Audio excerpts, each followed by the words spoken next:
जय Hind. Class 10th ऊंचाई एवं दूरी के प्रश्न संख्या 1 से लेकर 9 नंबर तक प्रत्येक प्रश्न को सॉल्व कर दिए हैं।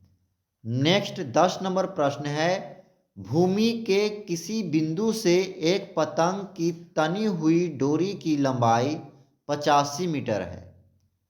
यदि डोरी भूतल के साथ कोण थीटा इस प्रकार बनाए कि tan थीटा बराबर 15/8 हो, तो पतंग कितनी ऊंचाई पर उड़ रही है। यहाँ पतंग की ऊंचाई निकालनी है, तो मान लेते हैं कि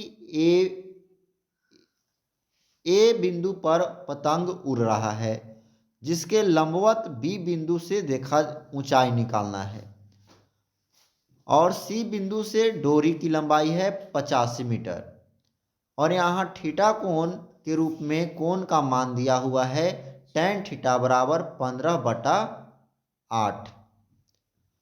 तो हम जानते हैं कि tan थीटा में थीटा का मान होता है, tan थीटा होता है लंब बटे आधार। लंब के रूप में यहाँ पर मिलाएंगे तो 15 और आधार के रूप में है 8 मीटर। हमें निकालना है पतंग की ऊंचाई यानी AB की दूरी। तो हमें निकालना होगा इसमें पहले इस छोटे से त्रिभुज में CD का मान, क्योंकि साइन का फॉर्मूला यदि रखेंगे तो साइन के रूप में संबंध होता है लंब और कर्ण का। तो लंब और कर्ण के लिए हमें चाहिए कर्ण। तो इस छोटी से त्रिभुज में कर्ण निकालने के लिए क्या करेंगे, लंब का स्क्वायर जोड़ आधार का स्क्वायर। लंब होगा यहाँ पर 15 और आधार है 8, तब 15 का स्क्वायर हो जाता है 225 और 8 का स्क्वायर हो जाएगा 24। इस तरह से ऐड करेंगे तो हो जाएगा 289, और 289 का वर्गमूल करेंगे तो आ जाएगा 17। तो 17 इस CD का मान हो गया कर्ण के रूप में। अब हम कंपेयर करने के लिए छोटे से त्रिभुज में लिखेंगे साइन थीटा बराबर कर्ण बटे हो लंब बटे होगा कर्ण। तो लंब के स्थान पर 15 है और कर्ण के स्थान पर 17 है। इससे हम समीकरण 1 मान लेंगे। अब बड़े वाले त्रिभुज में चलते हैं, त्रिभुज ABC में।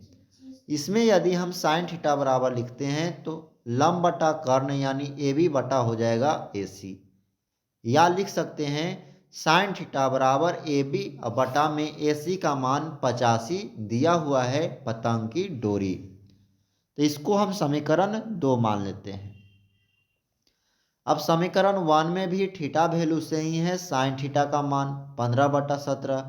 समीकरण 2 में भी है साइन थीटा का मान AB बटे 85, यानी दोनों का थीटा वैल्यू सेम है। इसलिए अब कर लेंगे समीकरण 1 = 2।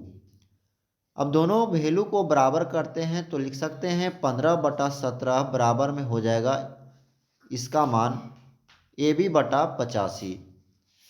अब इससे हम क्रॉस मल्टीप्लिकेशन कर लेते हैं तो लिख सकते हैं 15 गुना 85 बराबर AB गुना 17। अब AB के साथ 17 गुना में है तो बराबर की तरफ आएगा तो भाग में हो जाएगा।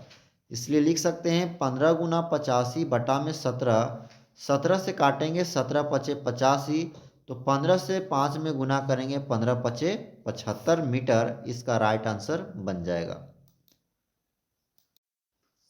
नेक्स्ट 11 नंबर प्रश्न है, 1.5 मीटर लंबा एक आदमी एक पेड़ की चोटी को देखता है एवं चोटी का उन्नयन कोण उसकी आंख पर 60 डिग्री है, तो पेड़ की ऊंचाई ज्ञात करें। यदि पेड़ से आदमी की दूरी 36 मीटर हो, तो यहाँ पर मानेंगे कि माना कि AC एक पेड़ है, जहाँ A और C टोटल दूरी AC एक पेड़ है, तथा D आदमी है। DE यहाँ पर आदमी है जिसकी लंबाई है 1.5 मीटर। तो इसके सामने एक लंबवत खींच लेते हैं, तो इस BC की लंबाई भी हो जाएगा 1.5 मीटर। अब इसके आँख पर 60 डिग्री का कोण बन रहा है, तो इसके आँख पर इस तरह से मिला लेंगे और यहाँ पर 60 डिग्री का कोण बन रहा है। तो ABE त्रिभुज में चलते हैं जो यहाँ पर समकोण है। तो tan थीटा बराबर होगा लंब बटे आधार। लंब के रूप में यहाँ AB है और आधार के रूप में BE है। जो पेड़ से 36 मीटर की दूरी पर है, तो आधार हो जाएगा यहाँ पर CD बराबर में BE यानी कि 36 मीटर। अब वैल्यू को पुट करते हैं, तो tan 60 का मान होता है √3, बटा में 1 लिखेंगे, बराबर में हो जाएगा AB बटा 36। अब क्रॉस मल्टीप्लिकेशन करते हैं, तो √3 गुना 36 बराबर लिख सकते हैं AB। यहाँ पर पेन की लंबाई है AC,